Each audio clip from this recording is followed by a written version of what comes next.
পৃথিবীর সব সম্পর্কের মাঝে স্বার্থ থাকতে পারে, কিন্তু একজন মানুষ আছেন যিনি সন্তানের জন্য নিজের সব কিছু ত্যাগ করতে পারেন। তিনি হলেন মা। যখন সবাই দূরে সরে যায়, তখনও মা সন্তানের পাশে থাকেন।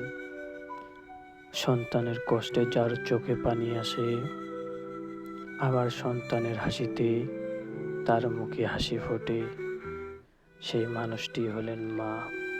তাই এই পৃথিবীতে নিঃস্বার্থ ভালোবাসা পাওয়া যায় একমাত্র মায়ের কোলে।